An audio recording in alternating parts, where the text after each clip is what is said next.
Hello and welcome to Do Go On, a podcast with me, Dave Warnocky, and I am here with someone who's not me, but they are also on the show. It is Jess Perkins. Hello, Jess. I am not you. Hello, Dave. How are you? I am good, thank you, Jess. And we've got a third person to introduce, so I'll throw that little hosting duty over to you today. I get to do it too. Well, who's it going to be? He's not me, and he's not you. Ooh. He's Matt Stewart.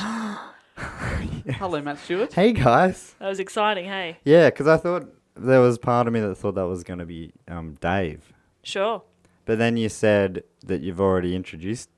It's not Dave. yeah, both of you. And then I'm like, that's really narrows it down to probably me. But I'm always ready for something from left field with you, Jess, because you just throw things in and I never know. I'm a wild card. You're a wild card. Yeah, You're a wild card. You got a wild card into the Raw Comedy Final? I did.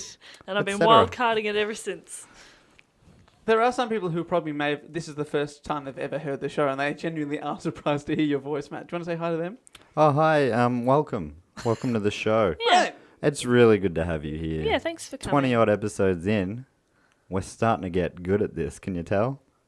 Yeah, you're from that great intro, that great wild card of an intro. This is a show where we take it in turns to research a topic and then report back to the other guys on the topic. Matt, your turn. I was going to say on the podium. Yeah. Podium finish.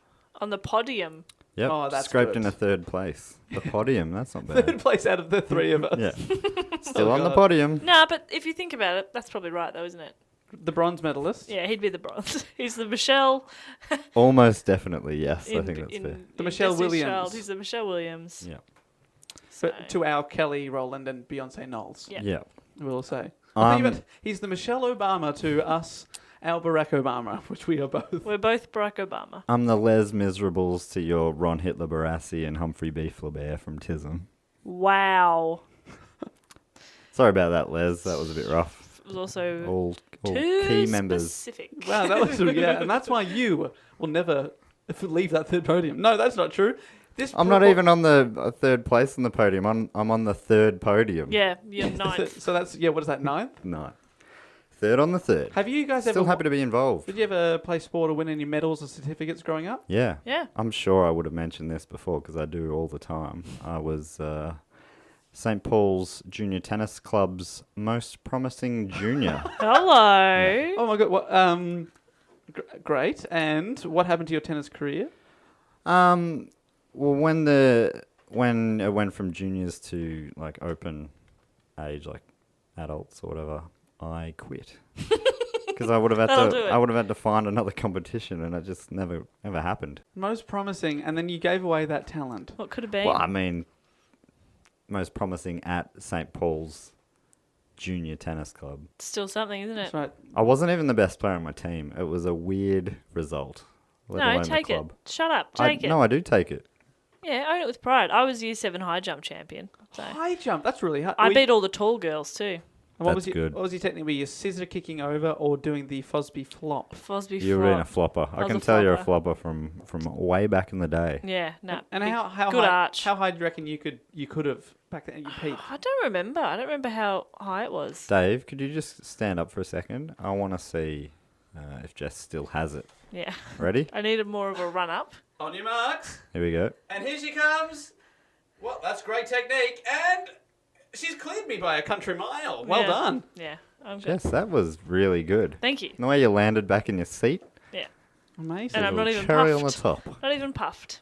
Did you get puffed from a little jump? Like, as far as sports go. Well, you've never been Year 7 high jump champion, have you? Well, quick, ask No. me how many things I won. How many things did you win? Absolutely zero. Let's move on. Okay. Oh, great. Old Tiny Hands Warnocky.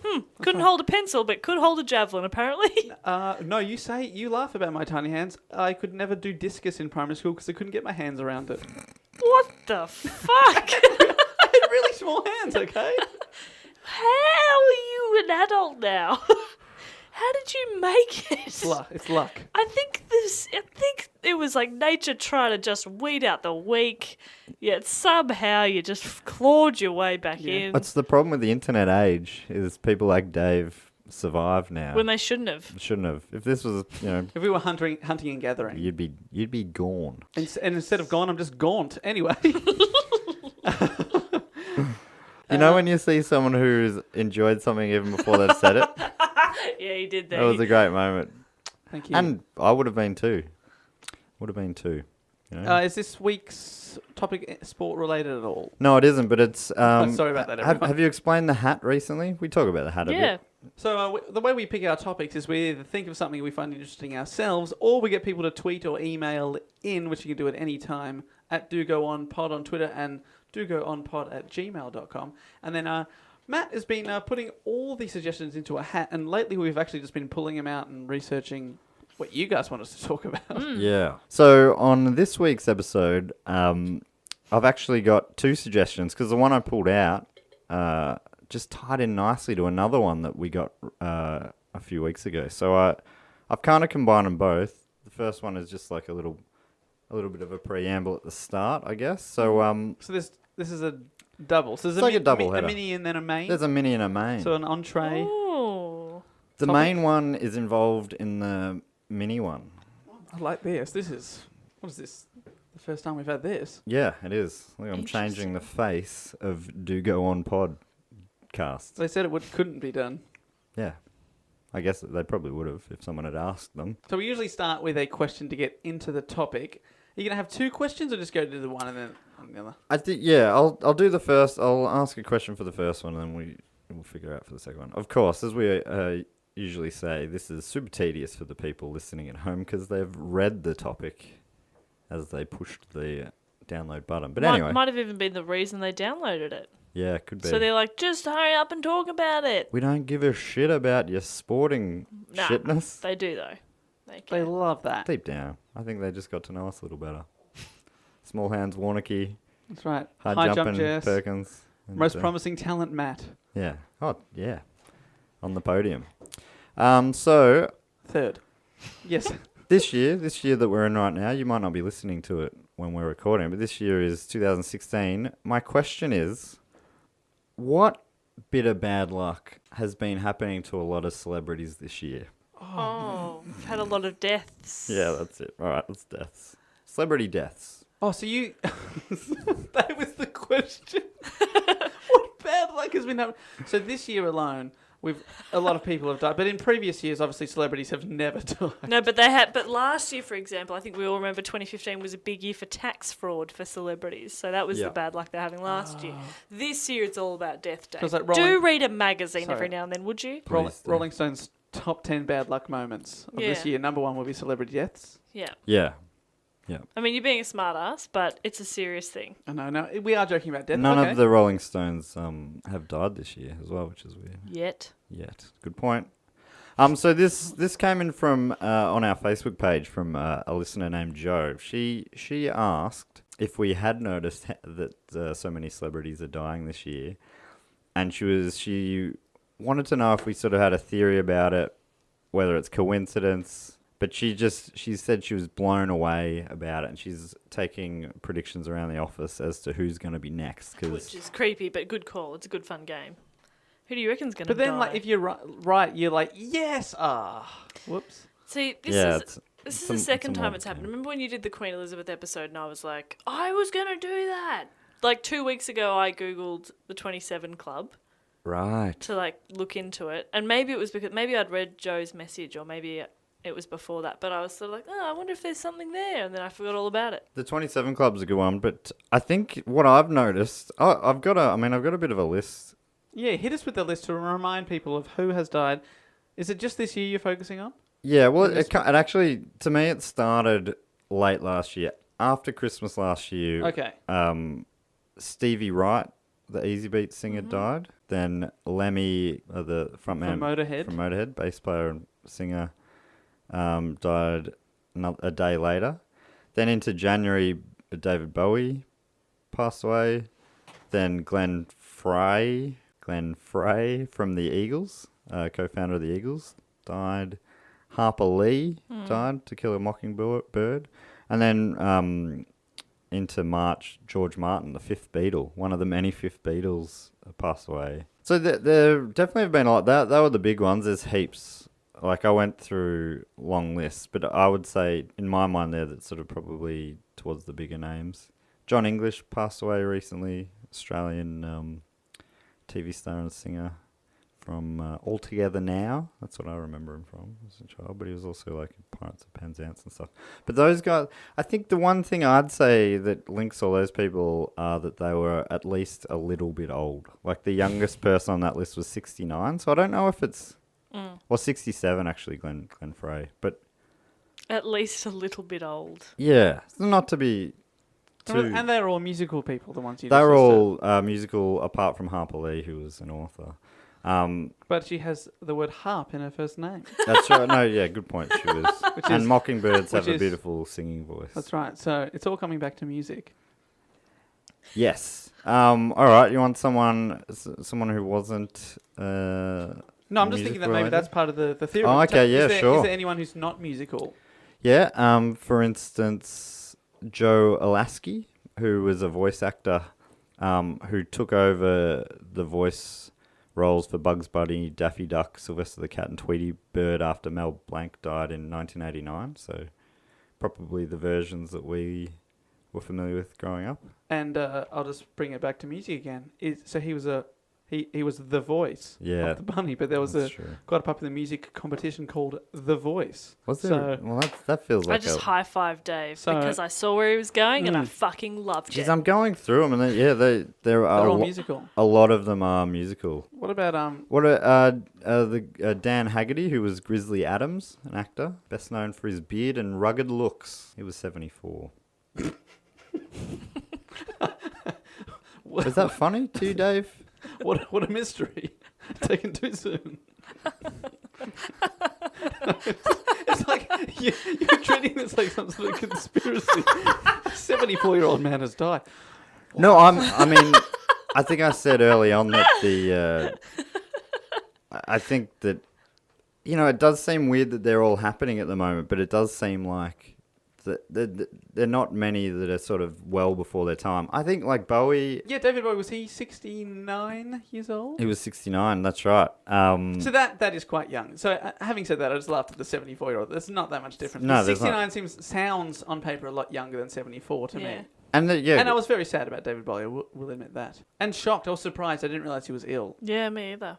I think there are different theories about... I was sort of reading why people think that maybe... It seems like so many celebrities are dying when maybe it's no more than normal, but there are some big ones, right? So there was a theory that I don't think quite checks out that because of the internet age, a lot more celebrities are being well known and being produced, and sort of their fandom has become bigger because of the online world. And is it also easier to find a community and then, because when you go on Facebook when David Bowie died, or Lemmy, to a lesser extent, people were like, rest in peace, David Bowie, or here's my favourite David Bowie track, or to a lesser extent, Motorhead song, or something like that. And then all these rock legends came out, like people from the Foo Fighters, like Lemmy was like a big idol of mine. Totally. But like in older times, maybe only really famous people would be on the national news. And apart from that, it'd just be a small newspaper article. And that might make sense. Like only the metal community would have really been aware of Lemmy's passing, when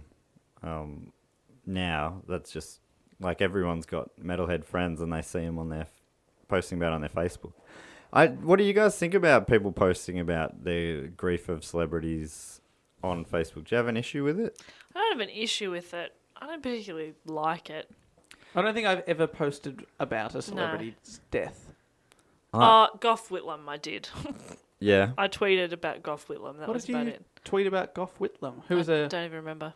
Should we give context to Yeah, overseas sure. listeners He was the Prime Minister. of this country, and a famous one at that? Yeah, So very he famous. made a lot of change in a short amount of time. Yeah, and he's seen by some people as being a political hero in Australia, and some people probably see him the opposite of that, pretty divisive. But most politicians in hindsight, and at the time, are like that as well. But so, what was your post about Gough Whitlam? I don't even remember. It was just a little tweet. It was just something like I honestly don't remember. But that's the only time I can think that I've said anything about a celebrity, because I kind of feel like, firstly, mourning is generally quite personal and private. It doesn't have to be. Like if it makes you feel better to share something, then by all means go for it. But at the same, like, you didn't know David Bowie. Wow, but that's so unfair, because then sometimes certain musicians can really have a big impact on your life. I don't know. Everybody do whatever you want to do. Have you ever posted one, Matt? Yeah, I posted a video of Motorhead when he passed, and a live video when I found footage of the time I saw them. So I posted that, and I did that directly after reading Motorhead on the Motorhead account, them asking people to celebrate his life and talk about it, and so I'm like, oh fuck yeah, I'll do that. Yeah, maybe that's different. That's better. Because they want, like, I mean, I don't see what the downside is. It's kind of like a nice thing. It's a celebration, of the life. I don't really have an issue with it. I know it pisses some people off. Like, they feel like it's turning something into a selfish moment. Like, how can I make this about me? But, I mean, it's a fine line, I guess. I didn't think I was doing that, but it's exactly what I was doing. I said, This was the time I saw Motorhead and the first time, and it was amazing. No, I did. I think that's different. I think that's exactly what I was going to say. I think some people make it a lot about themselves, and it's an attention-seeking thing. But that I imagine my post would have read exactly like that. Yeah, maybe just because I know you and like you, that I don't mind it. And if it's somebody that I don't like, I'm like, fuck off, dickhead. Yeah. But what part of social media is not about me? Yeah, totally. I have an opinion on something. Yeah, exactly. Yeah, everything you write is... I mean, some is worse than others, but it is funny when people get a bit uptight about it. Like, come on, mate. We get it. You're having a good day. But it's like, well, what else do you use it for? I just don't like when it's really flashy and like, oh my God, can't stop crying because, a musician who one song of theirs and you're just doing it jumping on a bandwagon. That I don't appreciate. It is funny, well, because it's like you can stop crying to type this message, I reckon. Yeah. I mean, you could be doing it through the tears. But that's the thing, like if it was... I'm so sad, I got to let people know. But if it was a family member, would you do it? Would you...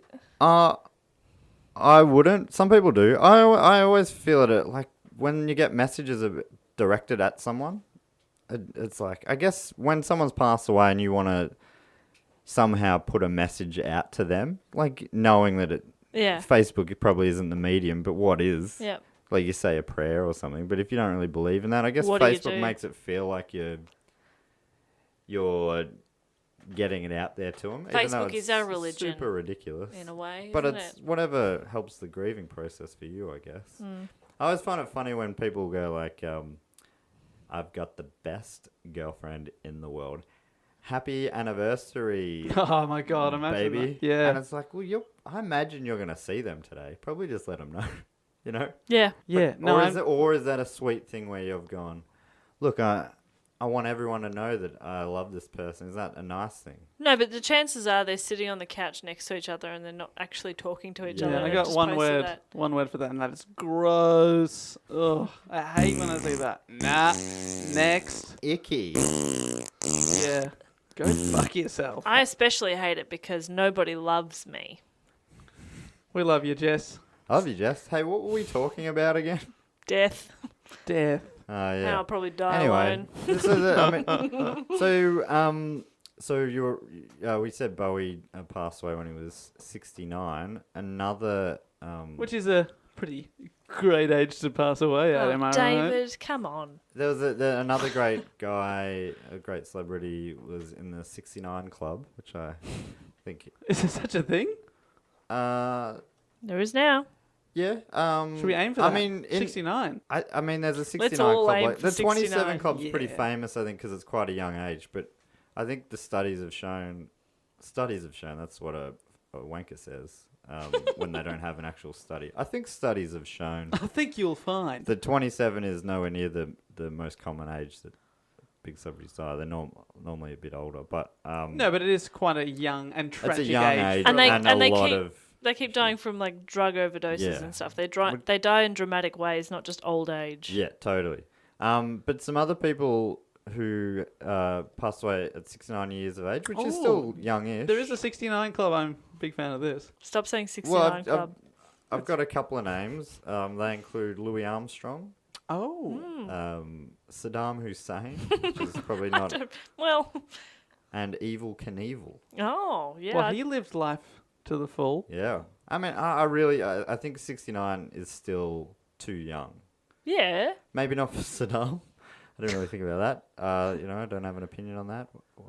Oh, boy. Was he? He was he executed. executed? Yeah, he Yep, was. He was yeah. hung. Too soon. Too soon. Gone too soon. Really? Oh, that is awful. No, definitely not. And edit point. So 69 for what, Louis. But also one other man who I see as a great man, and this was the other suggestion of topic. And it came from a guy who got on board this podcast early days named Cecil. You guys familiar with his work? Yes, we know Cecil's We work. enjoy his tweets. So he suggested that. Do you know who I'm talking about? I might. Who do you want to? Let me just tell you this. Ho, ho, ho. Now I have a machine gun. Great impression of... Sounded like Sean Connery, to be honest. I thought it wasn't Sean Connery. But that's what it sounded like Sean Connery is still alive and definitely in his 80s. that we know of. Are we talking Alan Rickman? That Alan was Rickman. the impression. Come on, everyone. Die Hard. No, that was very Sean Connery. I mean, I know the line. I Yeah. just wasn't sure. Oh, I I know thought it the might have line. been Sean Connery doing Hans Gruber. yeah. Fair enough. Fair enough. Try again. I am very... Say Harry Potter in the Alan Rickman voice. I don't really watch Harry Potter. I watch Oh Die my Hard. God. Just say the words Harry Potter in their Alan Rickman voice. Oh, God. Your face is Well, fucked right now. He's like a Cockney voice.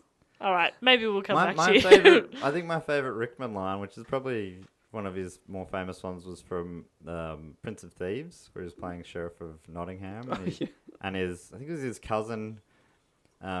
He told him to cut Robin Hood's heart out with a spoon, and the cousin said, couldn't we just use a knife? And Rickman goes, no, I'm going to use a spoon. He's like, why a spoon? He says, it's duller. Oh, I can't do the voice. He says something like, it's duller. It'll hurt more, you idiot.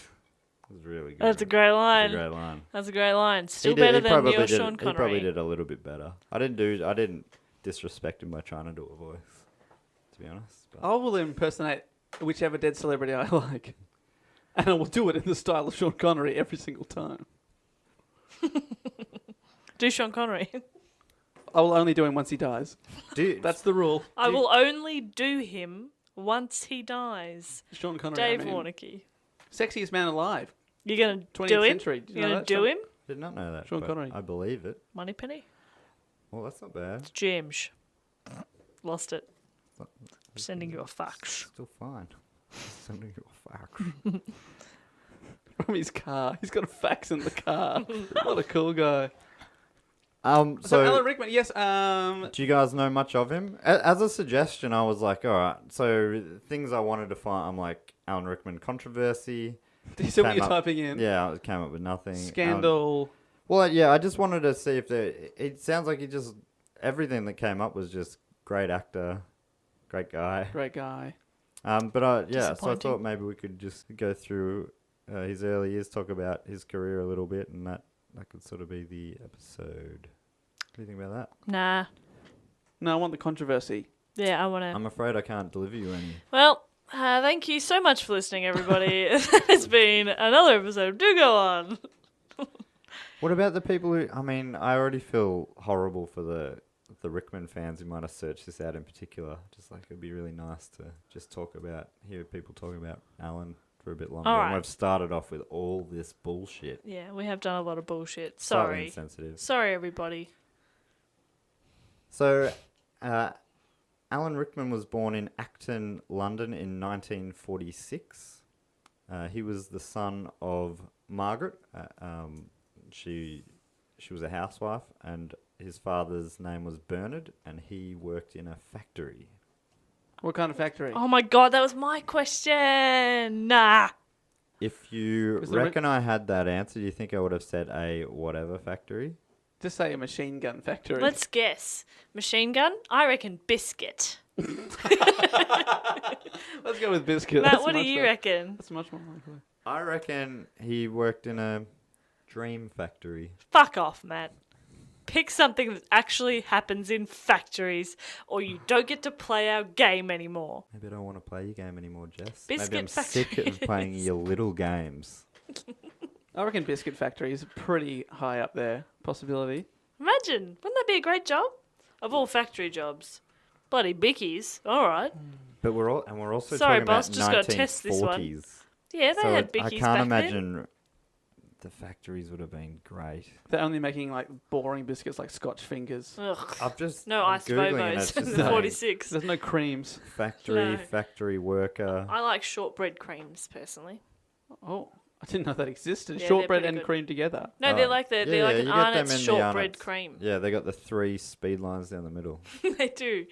I'm a Monte Carlo guy. Oh man, the king of biscuits. I Like believe. everyone probably is pretty much, apart from. I'm a teddy bear or a shortbread cream. Ugh, I like teddy I'm bears. bored just listening to you talk. I'll take a Kingston. Kingston, yeah, One of those, but could take still at a second, pinch. Second to a Yeah. Monte Carlo. All right, so Bernard was working in a Monte Carlo factory. That's when he, his wife Margaret gave birth to one Alan Rickman, 1946. What else we got? Rickman's dad, the factory worker, Monte Carlo factory worker, died when he was only 8 years old. No. When Alan was only 8 years old. So, Not his dad. wow, young dad. Wow, It's happened. he was potent. So he. He had a son at what, maybe 7. Potent is Yeah. just a disgusting word. Was it When some talking sort of? about Oh, a a young boy. child. And was Um, Bernard killed in some sort of factory, like biscuit-related mishap? Well, no, because biscuits would never hurt you. It has to have been something different. No, he The died war? of. Yeah, he died of the law. I said the war, The war. He died of which the war. finished a Yeah, while before. Before the Alan was born. Yeah. So he died when Alan was 8. There's been an accident at the biscuit factory, Gov. Is Mr. Rickman all right? No. Yeah, and then Alan comes in. He's like, "Dad, yes, I'm Sean Connery." No one knows who that is yet. So this is 1954. I'll make you pay for this, Blofeld.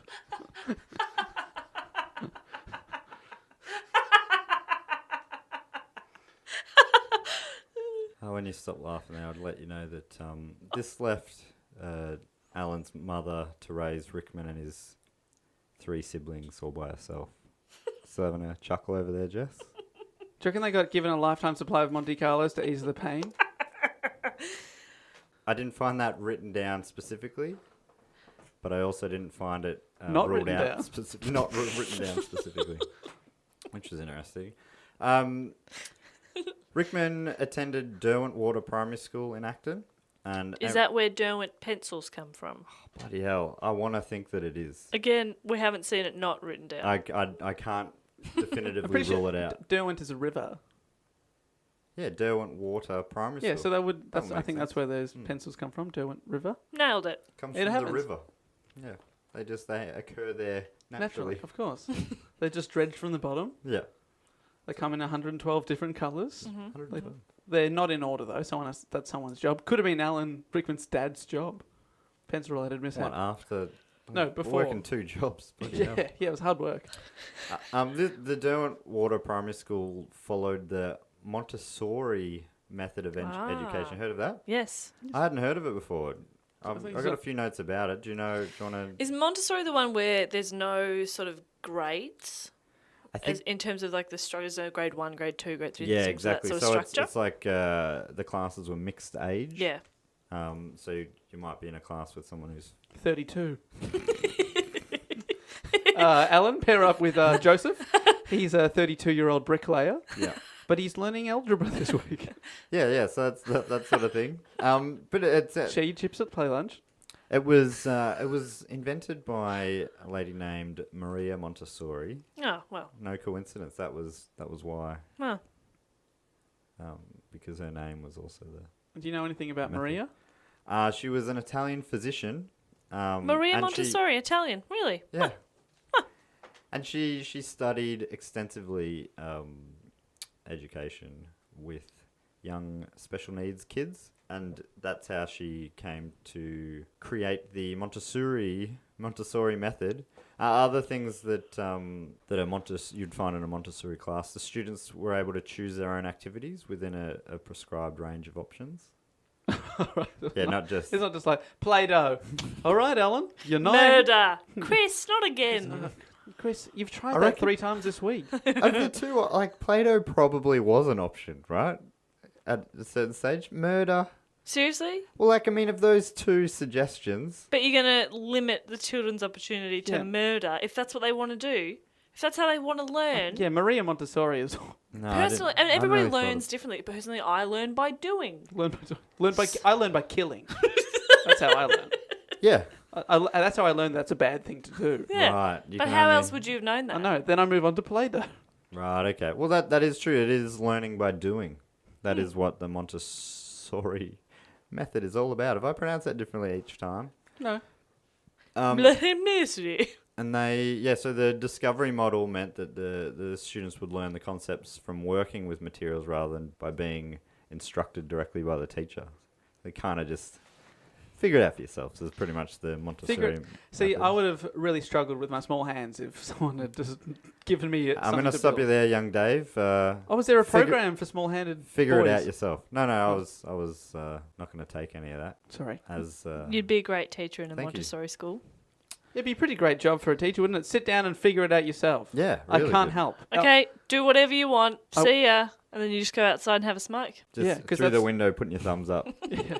Looking good, kids. Like the room's on fire. All right. Yep. Learn how to put that out. Yeah, Jess, your arson program's really coming along. Thank you, miss. He became involved in drama in high school, but excelled at painting and ended up studying at the Royal College of Art, which led to him becoming a graphic designer at the Notting Hill Herald. Oh, my God. So he was doing that while he was still studying. He was already working a job as a graphic designer. What a dreamboat. Yes. So So yeah, he became a graphic designer. So that was his. He actually had a career before acting, which isn't super common for the superstars, I don't think.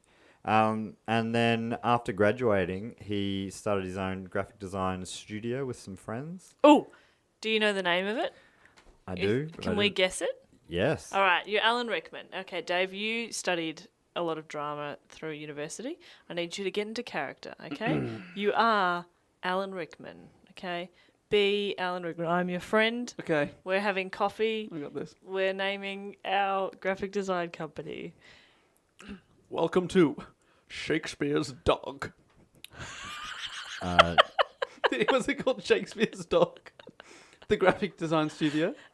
I studied drama, of course. I think, okay, Matt, even Oh, if you that wanna have a go as even well? if that isn't I'd the say correct that is answer. a ways off. Okay, well, even if that isn't the correct answer, I think we can at least acknowledge that for a moment, Dave left us He did. and Alan Rickman was with Yeah, us. and I would like to say that DOG is an acronym for Shakespeare's Design or Graphics. Fuck. DOG. Just off the cuff, he came up with that. That was, Is that? Oh, that was off the cuff. yeah, I think you'll find on that laptop that you've got written down that that's actually the correct answer of Alan Rickman's Design Studio. Design or Graphics, Shakespeare's Dog. Yeah, I think, and it was AKA, which is an acronym for. That's an initialism for, also known as... Mm. Damn it! That's a callback to an early episode. Yeah. A very early I think the episode. first one ever. Yeah. AKA also known as... Graffiti. Graphiti. Graffiti. Graffiti. You like think that that's graphic. better than Shakespeare's Dog? Uh-huh. You think that's better than Shakespeare's Dog, Design or Graphics? Look, honestly, yes. Really? Yes. I want to move on if I can, because that is rubbish. Tweet Everything in about what you just did. hashtag Shakespeare's Dog, because I think that is Only incredible. because I'm lazy. That is the only reason why anyone is hearing what you just said. Your performance was moving, though. Thank you. That was really impressive. Yeah, moving me to vomit. Oh, okay. But that SmackDown was also quite impressive. Yeah. I feel very trapped between... I love both of you so, so much. So I'm having a Jess, great time. You have to choose. Well, I'm going to tell Matt to fuck off. That was his impression of me. That's not bad. Thank you. I'm the master of impressions today. He left his own little company. They were successful, but he left it after 3 years, and he did that because he decided that he wanted to have a bloody crack at acting, an acting crack. He wanted to have an acting. Cracked. Yeah, good luck, mate. Good Cracking. luck. He went for a cracking. Do you reckon his mates were like, you'll be back. You'll be back at graffiti. Oh, big time. Almost definitely, because that's just how people think. Won't even clean up your desk, mate. You'll be back. Yeah. Yeah, we'll leave that for you. Yeah. I won't even get rid of your leftover spaghetti bolognese out of the fridge, because it'll keep 3 or 4 days. Yeah, and you'll be back by You'll be then. back. I'll keep your world's best boss mug on your desk there. Still got tea in it. It'll be fine. Yeah. Tea keeps. Tea keeps for... I reckon you'll be back in 15 minutes.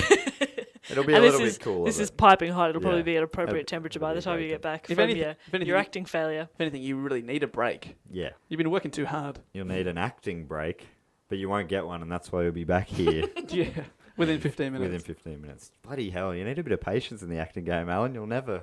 Yeah. Anyway, so he enrolled at RADA. Do you know what RADA stands for? Royal Academy Yeah. Dramatic Arts. Yes. Yes! Only it was just art, not plural arts. So. Well, I don't want to be pedantic here, but I actually think that it's known colloquially as Shakespeare's dog. So bringing it back. If Shakespeare had a dog, what kind of dog would it be? And second follow-up question, what would he name his dog? Some sort of water hound. And he would name it Graffiti, and he did. That's right. It's all coming together. It's all coming together. Very good. During his studies, Shakespeare was a big focus. He attended RADA when he was around 26 or 27 years See, that's old. it. That's quite old to start Yeah. studying acting full time, which is great. So there's still hope for us. I could be. We're 26 this year. I could be a professional actor, a Shakespearean actor. Yeah. Yes. Jess is already making strides towards that now. Doth.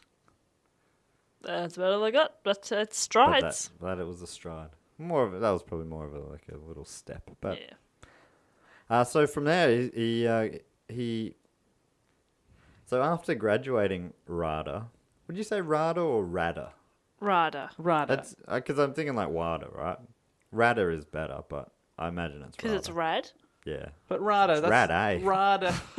Oh, that's rad, eh? Yeah, you're going to study. Yeah, where you studying? I'm going to start at rad, eh? Oh, that's rad, eh? Yeah, it's rad, eh? Yeah, it's rad, eh? And then that same person goes and performs Shakespeare. That makes sense. It is the east, and Juliet is the sun. I think that says a bit about someone when they go to Shakespeare references. It's Romeo and Juliet. Yeah, very mainstream. I would have gone with Out, damn spot. probably one of the ones you wouldn't even know. Mm-hmm. What's that, Macbeth? Mm-hmm. Yeah. I know a thing or two. Never heard of it. Ugh, I hate myself. Nah, we hate you too, though. Oh, that's right. Team. After graduating RADA, So was it a 3-year course or just a 1 year? 3-year course. Wow, 2-year so he's what, course. 29 Degree. or something by the time he's finished? Yeah, I think. it Late was- 20s. Matt's not sure. Late 20s. Yeah, it was late 20s. It's impressive that he had one job in the arts that's hard to crack and he was doing it well. And then he was like, you know what? I'm going to be an actor now. Well, I think he said that it just was kind of not done. You just couldn't just go and be an actor. He saw that as being it was seen as being a bit too self-indulgent and where's this guy going to be an actor? Get a real job, mate, sort of thing. It would be like that. Yeah, it's weird because of that attitude. That's why it's slightly easier for the people who do make it, even though it's still brutally hard. Imagine how hard it would be if everyone followed their dreams. Ugh. Or maybe it's only the people that follow their dreams that are any good. I don't know. I don't think that's true. I reckon there'd be people out there, graphic designers, who would be mad actors who just never quite had the courage or they weren't in the right circumstance to give it a crack. But I can't prove that. There's no way I can, so don't make me. But also, it wasn't not written down. Oh, that's true. It wasn't. Just in my head today. Get out. Get out of me head, mate. Get out. You're clawing at me, my lobes, my temporal lobes.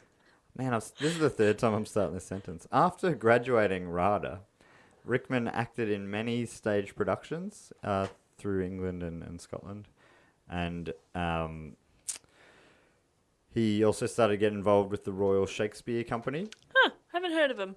In 1985, he scored the lead role in the Royal Shakespeare Company's production of I looked. I you know when you can get pronunciations from a Uh-huh. website. I looked this up, but I'm not going to get it right.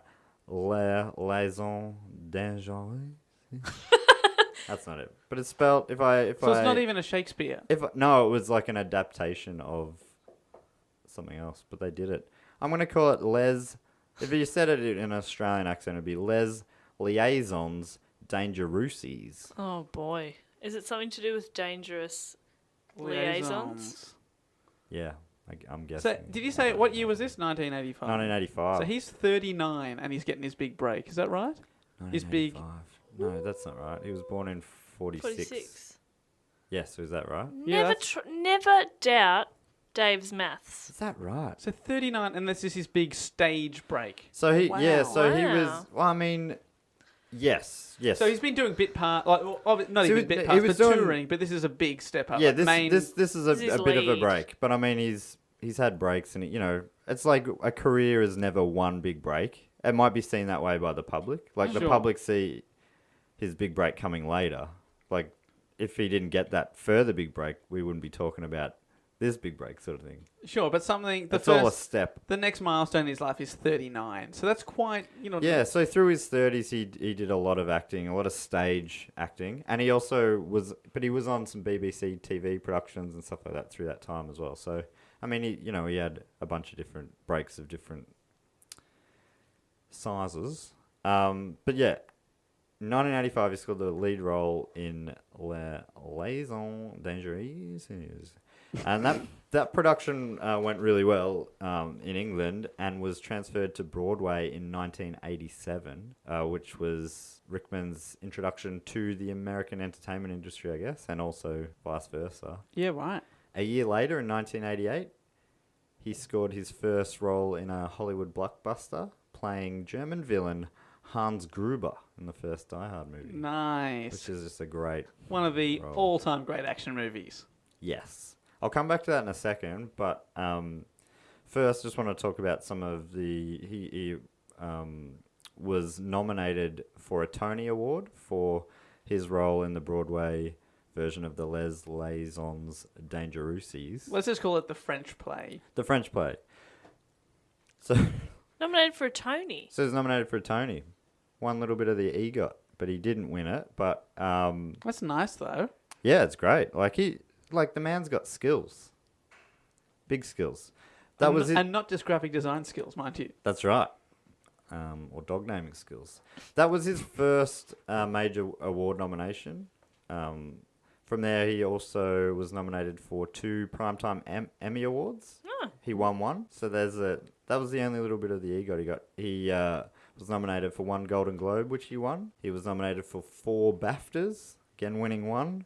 3 Screen Actors Guild Awards, winning 1. Wow. And he was nominated for another Tony Award in 2002, which he didn't quite nab.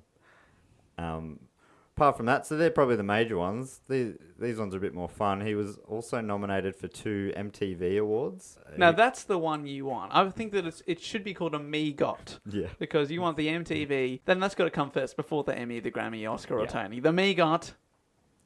100% agree with you. Could I not- like could not MEGOT agree as more. well. That sounds Actually, good. no, I disagree. Sorry.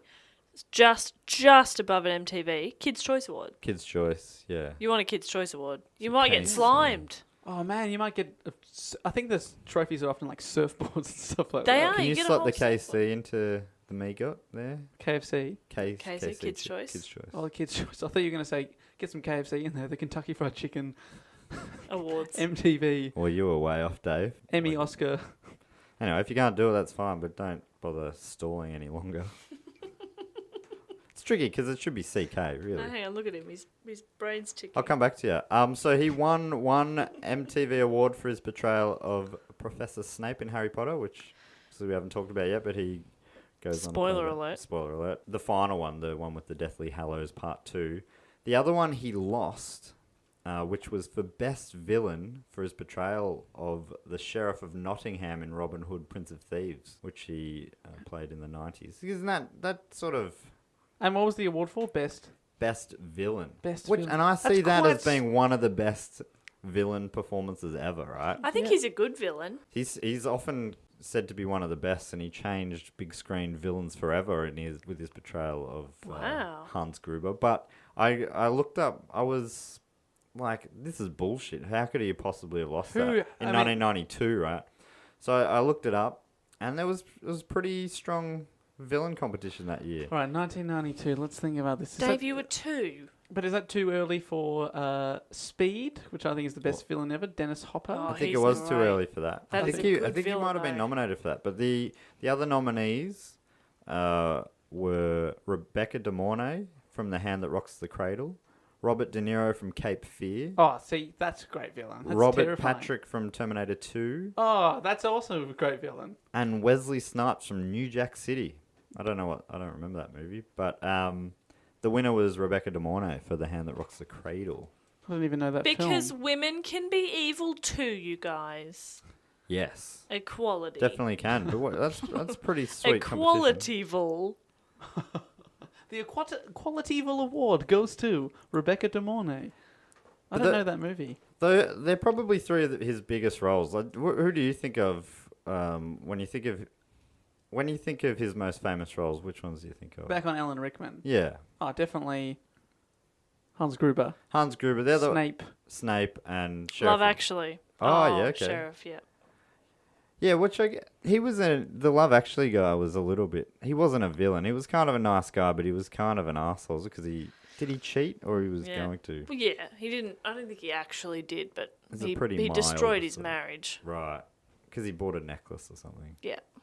Man, people have turned on that movie. They loved it for quite a few years after it came out, and now every Christmas. Who's turned on that movie? Give me names and numbers. Public. Oh, you're still on board? Yes. Okay, good. It's a great film.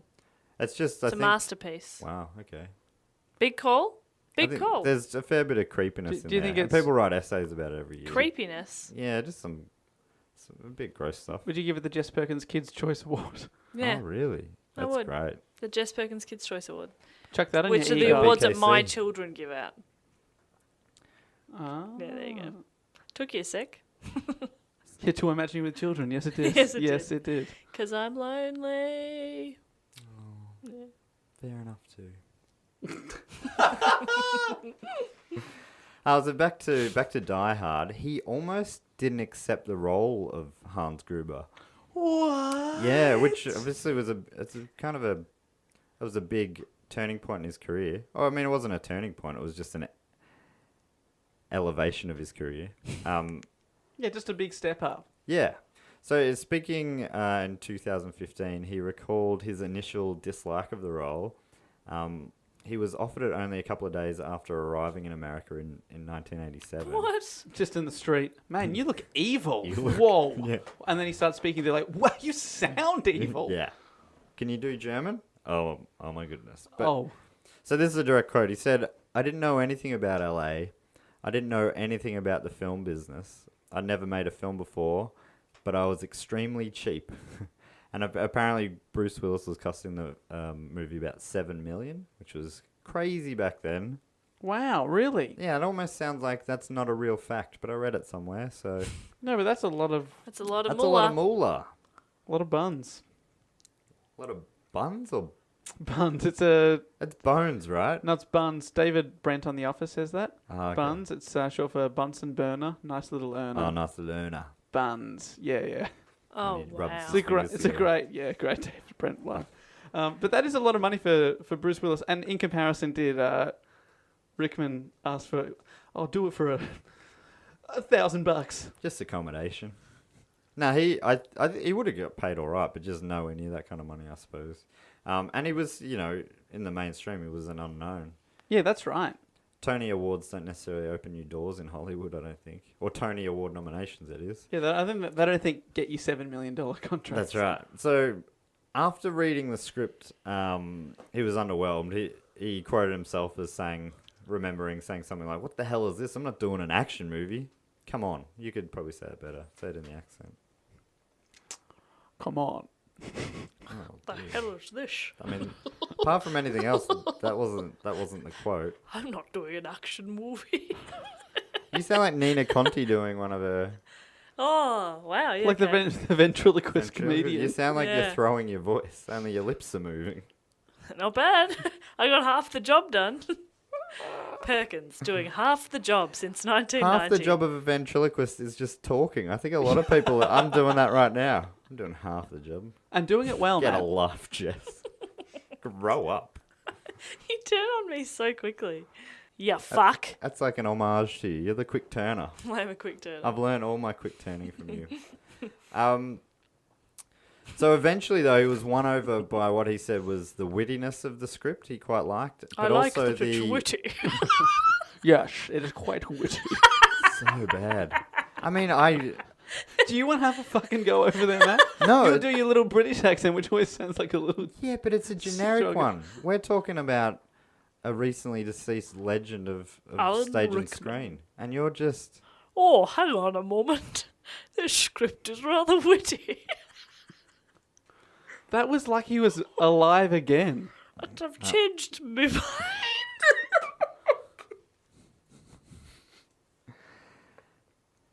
he also Because it is... No, I will say it is a great action movie. Like, it is really great.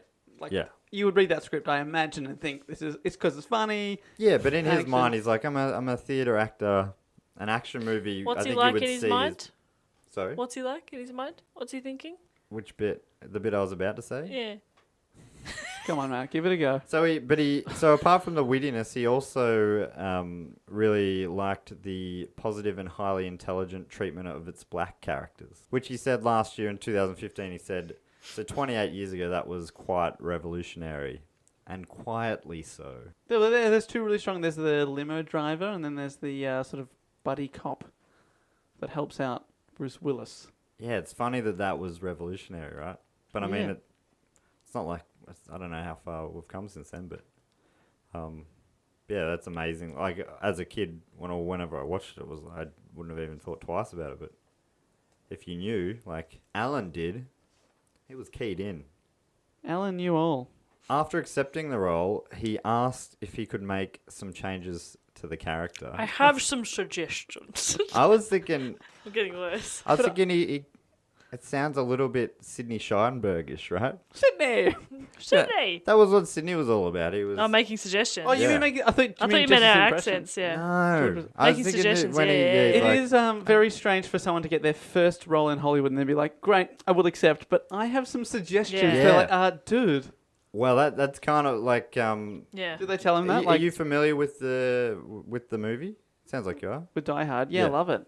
One of So, my faves. Do you know how he wears a suit in the movie? Yes. That was his suggestion. What are they going to put him in? What was he going to wear? He was gonna wear A like just dress? classic terrorist, like sort of that paramilitary sort of gear. where- Oh, he looks awesome in a suit. yeah, he it does. totally.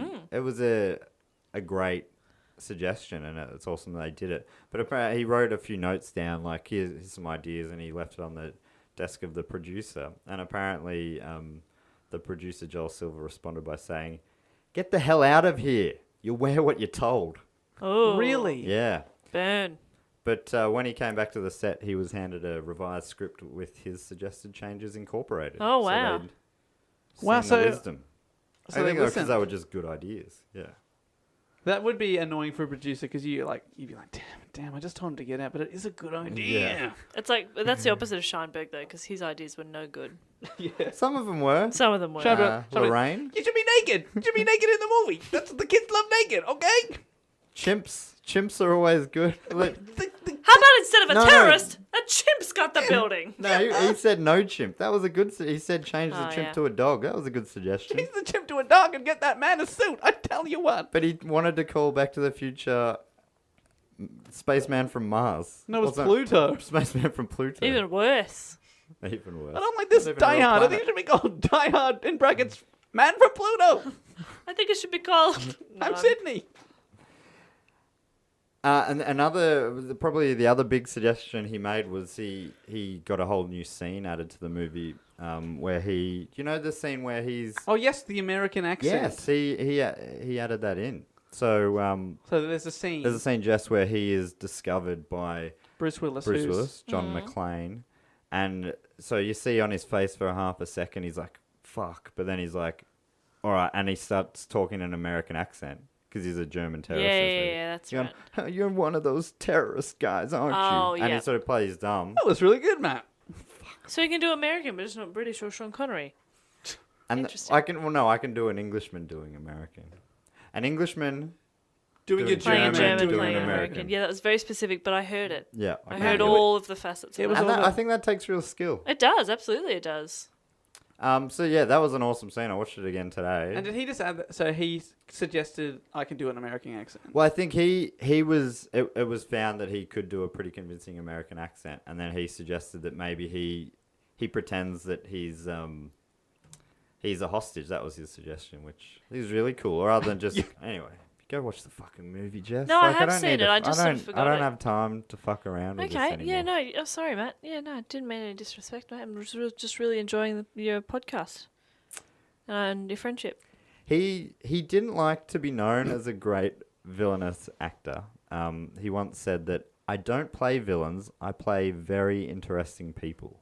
Okay, well, toot your own horn there, mate. All right, mate. All right. We've all been to art college. Okay. But I think that'd just be like a lot of actors that achieve some success will get pigeonholed a bit, and he certainly is seen through that villain filter. I think like when he died, you heard in a lot of the articles written about him were great villain actor and stuff like that. But oh man, I love a great villain. They're awesome. Oh, They're yeah. super No, memorable. People aren't. I don't think anyone's being disrespectful, but it'd still be like, oh, look, I can do other stuff. And he did. Like he played a good guy in a bunch of movies, like in Truly Madly Deeply. Love Actually. Yeah, ish. sort of. If Sense you and Sensibility. Like Adultery. Dogma. Have you seen Dogma? I haven't He plays seen the Dogma. voice of God. I haven't seen it in ages, but I really liked it at the time. So Rickman featured in a few different polls over his years. He was rated in an Empire poll at number 34 in their poll for the 100 sexiest stars in film history. 34. What? 34. Jess, you made that noise. Is Alan Rickman an attractive, like My hunk goodness. type? Yeah. Something about him.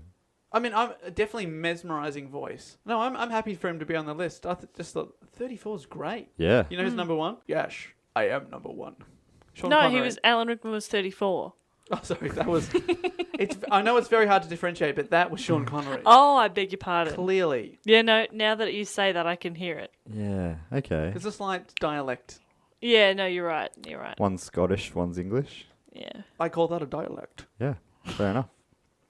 So number 34, sexiest ever. Yes. Sexiest man ever. In film history. So that was in 1995. Film history. He's featured in they do those polls. It look like they do them nearly every year, I think. I think ever year to year is quite redundant, but yeah, for sure. Well, I mean, there's always new people coming in. In And 2013, new people dying. he'd slipped down a couple. 2013, 2013, because he's a lot older by then. he polled at number 40. But still, Yeah, it didn't slip too far. Only dropped a little bit. And this is a quote from from his listing there. It said, if you wanted to know why, this is kind of describing why. please. World weariness, a biting wit, and a withering way with sarcasm. It turns out, be crazy hot. I don't know about crazy Alan hot. Rickman Oh, he's still remains a going, perennial favourite in these votes. And that's Oh. because he's a classy gent. Sexiest role. If you like nice Alan, then Truly Madly Deeply. If you prefer manic Alan, try Robin Hood Prince of Thieves. Or for classy evil Alan, it has to be Die Hard. Has to be. Has to be. Has to be. In 1997, he was ranked at number 59 in Empire's top 100 movie stars of all time. In 1997, was it? Yeah. So he's only been in movies for less than 9 years by that point. Yeah. Amazing. He's really hit the big time. Hasn't he? He's really skyrocketed. He's 51 by this time, so late bloomer, but a big bloomer. Big Bloomer, they called him. Big The bloomer. big blooms. But Big Bloomer. Yes, I am quite a big bloomer. he was in a lot of he played a lot of great roles. The big bloomer, for one. And he also directed and co-wrote a film named The Winter Guest. If you know that, What time of year was that set in? Guest season, I imagine. Yeah, Guest. Let me have a look. Are you actually looking this I'm up? just looking up the plot here. Yep, it was set. Oh, it doesn't say winter, but it says on a wintry day. Okay. Yeah, no, we Wow. can assume winter. Yeah, but if you say wintry, Yeah. Wintry That's or not like- wintry? wintry. It says wintry. I say wintry. Is that different? I'm just picking up on I'm mispronouncing that. wintry. Wintry. So I mean, if you were, you wouldn't say wintry In winter. in winter because it'd be like, yeah. just a normal Sometimes day. on an autumn day that's particularly cold, you go, oh, a bit of a wintry day. Yeah. Okay, so we don't know. So I'd say it's probably not winter. Lies. That'd be my guess. Mm-hmm. My guess. That'd be my winter guess. guess. Galaxy Quest. That's a movie that came up a bit as I was reading about him. And where is that I've not set? seen him. What season? Let me have a look. And what's the objective of the main character? They're on some sort of quest or adventure. If you didn't say Quest, that might have been funnier because Yeah, leave the jokes to me, mate. leave him. I often do. The J and JP is for Joker. Joker Perkins. Jester. Jester. Oh, that's nice. Thank you. I was already thinking about cutting all of that, but that's going to make it trickier. I don't know And then, of course- much about Galaxy Quest. Were you going to say something about it? No, I was just saying I was wondering if you had, because I haven't seen it, but apparently it's a really good movie. But then probably in the later years, apart from movies like Love Actually, his biggest, best known role was Severus Snape, and that was seen as a villain, but also like it was a real arc because in the end he was seen to be. He was a good guy. Well, that spoiler alert, obviously. Spoiler alert.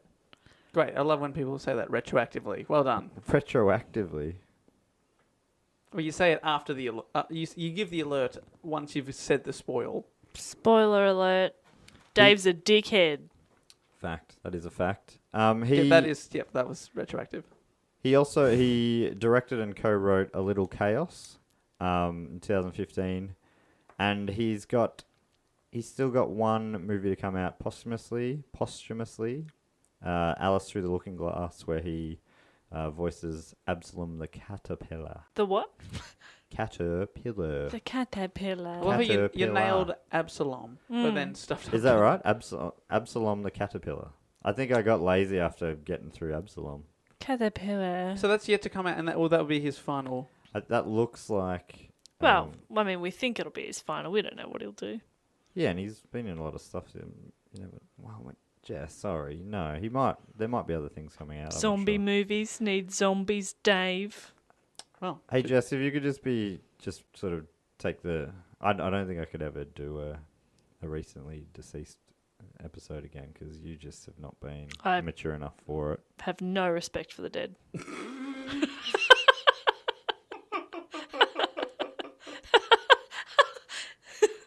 I bet Cecil's glad he requested this topic.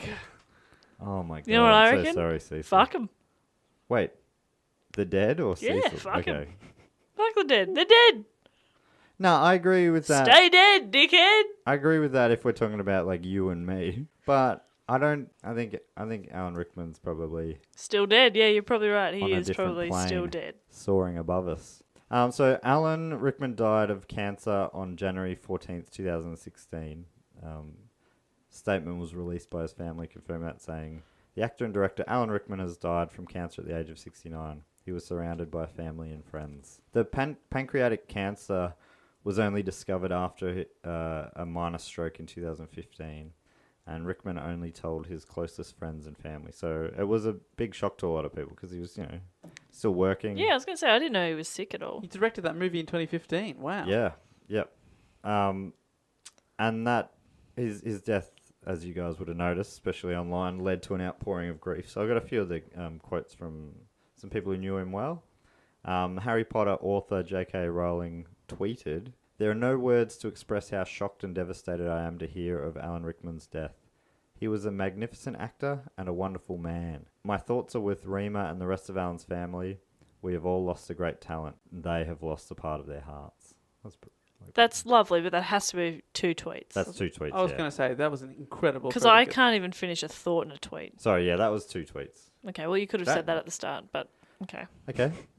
That was over 2 tweets in about a 5-minute span, if that. Okay. So if she took a couple of moments to collect the second Sure. one as well. I She didn't appreciate just that. have them in the gun ready to go. No, I appreciate that. That's fine. Emma Thompson, who co-starred with Rickman 7 times, said, his capacity to fell you with a look or lift you with a word, the intransigence which made him the great artist he was, his ineffable and cynical wit, the clarity with which he saw most things, including me, and the fact that he never spared me the view, she said. He was, above all things, a rare and unique human being, and we shall not see his like again. I had... It's very nice. Do you dislike Alan Rickman? Like, I'm just trying to figure out where this attitude has come from today. I have no respect.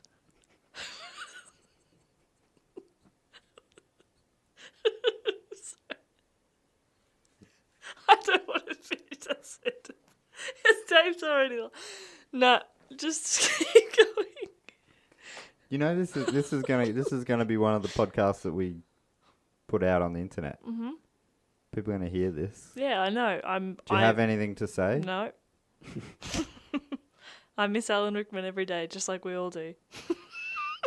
Don't fuck with me on this one, Perkins. This is not on. All right, fun facts. You're going to finish off with some fun... After that, those dedications, you're going to bring things up. I do have respect for the dead.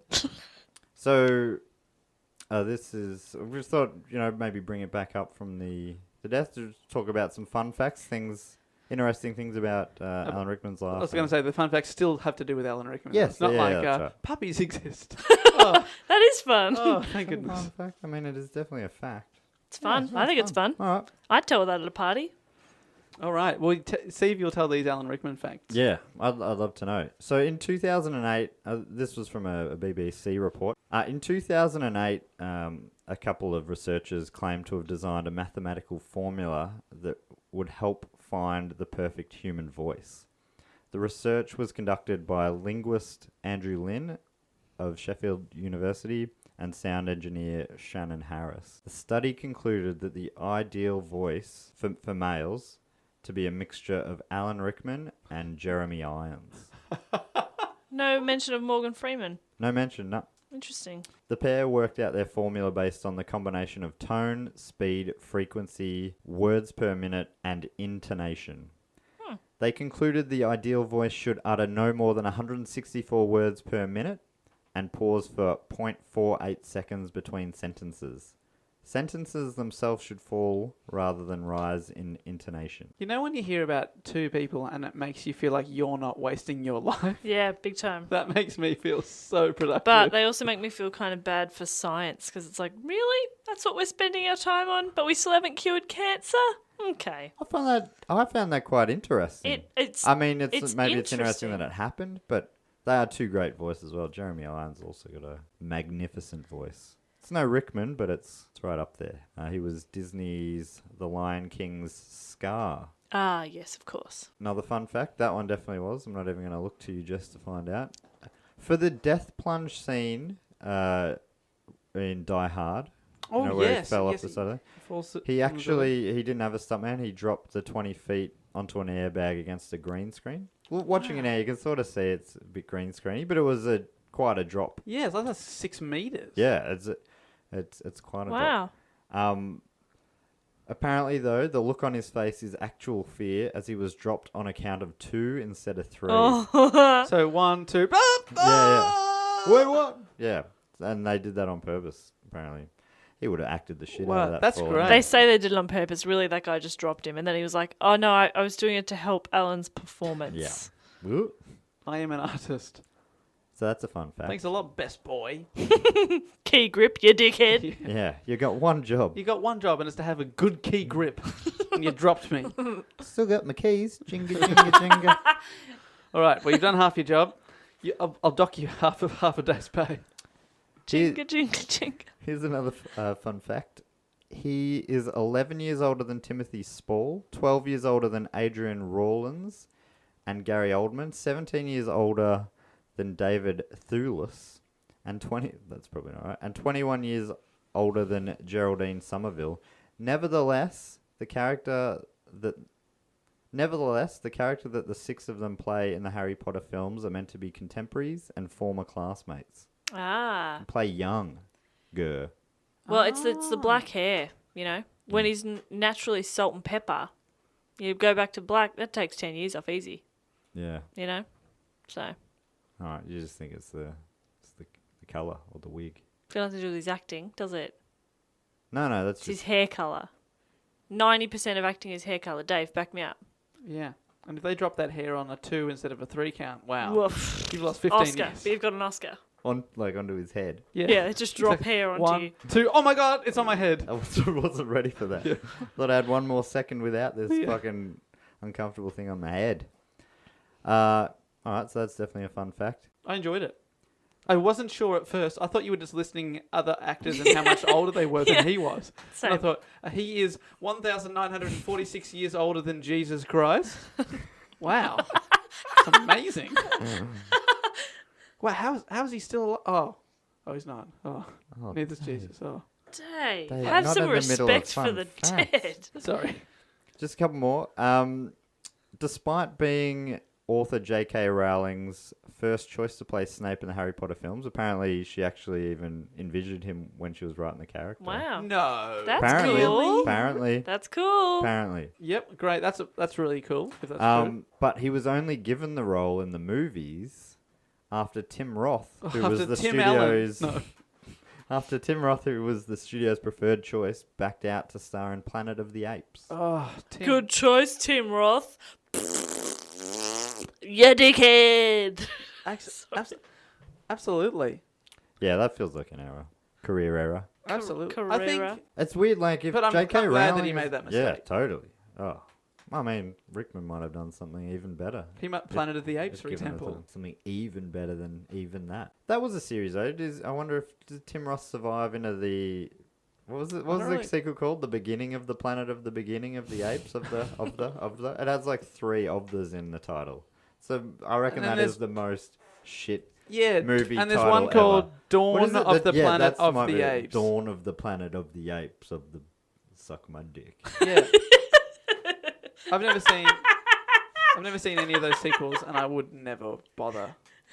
Dawn of the Planet of the I Apes. will never spend my Dawn time of the watching a Planet- movie called Dawn of the Planets of the Apes. Yeah, it's like just fuck off. Yeah, just give up, Honestly. Tim Roth. I would prefer to hang out with a bunch of accountants. Matt, Don't get her going. She's already feeling bitter in this episode. we nearly lasted a whole episode Sorry. without you bringing up those gutter people.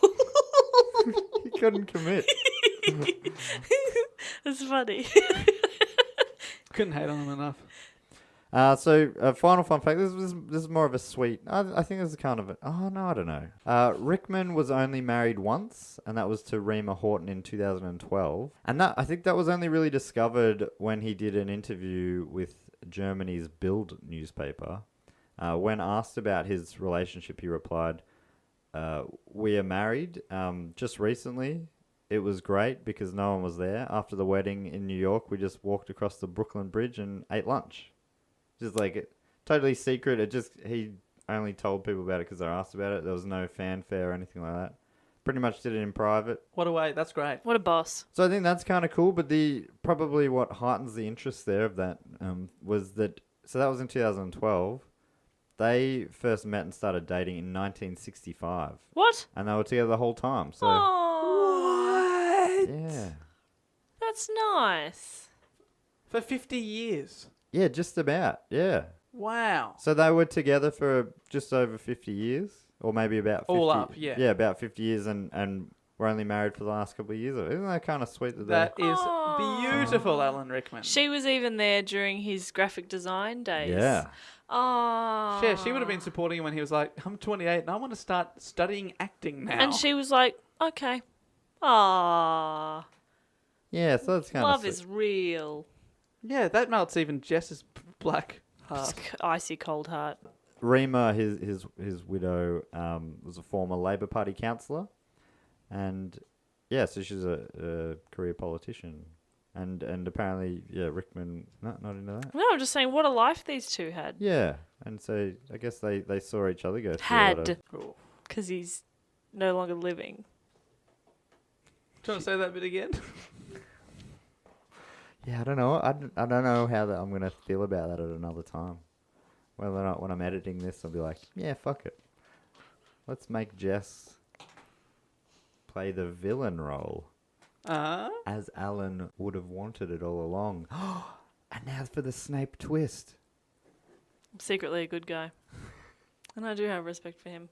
And I miss him every day. He was great. I love a story of someone who sort of makes it in the second half of their life. It's like, yes, that's great. Because it gives you hope. Yeah, I just find that inspiring, and and it's not like, and also that he didn't come from a career, a house with people in the film industry or anything. Yeah. His dad worked at a biscuit farm. Growing biscuit from seed. Yeah, that's right. That's why Monte Carlos tastes so sweet. Yeah. But you know what I mean? Like he's... A biscuit farm. And he decided to make his own career, and then, what a legend. What a legend. So good. Anyway, that's my report. I feel like I did not do the great man justice, but I'm sorry for the Well, it's fans hard out to there sum who up. feel- It's very hard to sum up someone's life in about an hour, isn't it? It is. Especially a great life. Yeah, and I mean, obviously, 69 years, jam-packed. And, we really just skimmed through it, but... Yeah, I think he's a fucking legend, and good on him. Please, let's wrap. Could you start wrapping this up, Dave? I totally agree. I think he is a legend, 34th best actor of all time on my list. Don't ask me to name the first 33. Number 1, Sean Connery. Yes, I am. So that's the end of the episode. Thanks so much, Matt. And that one was for Cecil. Thank you, Cecil. And also for Joe. Oh, for the first half of the topic. For There you that go, little- 2 topics in one. Yeah, and of course, for Alan. And for Alan himself. If you want to us to do research one of your topics, we always love getting them online at Do Go On Pod on Twitter, dogoonpod@gmail.com. That's where you can find us online. Also on Facebook. You can message us on there, but you know how that works. The Comedy Festival is rocking and rolling. We're a week in when this episode is released. And if you are listening on the day it comes out, Wednesday, the March the 30th, 2016... We've been talking this up, but tonight is the night I am doing my comedy quiz show, Facty Fact, and it's the Do Go On special tonight. At the Melbourne International Comedy... Did you say Melbourne? At the Melbourne International Comedy Festival, that's correct. With Jess and Matt, you'll be guests on my show tonight. Because it would be... How unfortunate would it be if someone's listening in a town like Kansas in America, and it's their comedy festivals on, there's a show called Facty Fact. Wow, what They are the rock up. chances? I have franchised. I have. Kansas was my first stop as well. But everybody who hosts it has to be called Dave.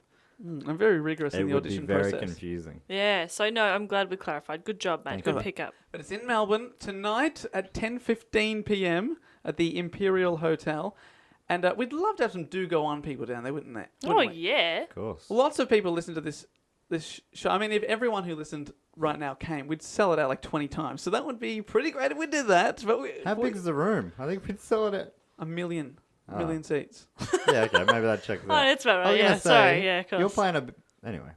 And because we want Do Go On people to come in, we've got a ticket special. If you book tickets online through comedyfestival.com.au, you go to try booking, you buy your tickets, and on the checkout there's like a little promo code. If you type in Do Go On, all lowercase, all tickets only 10 buckaroos. How about that? 10 buckaroos to see the three of us. And Dave will buy you a beer. And there'll be somebody else. And a third comedian as well.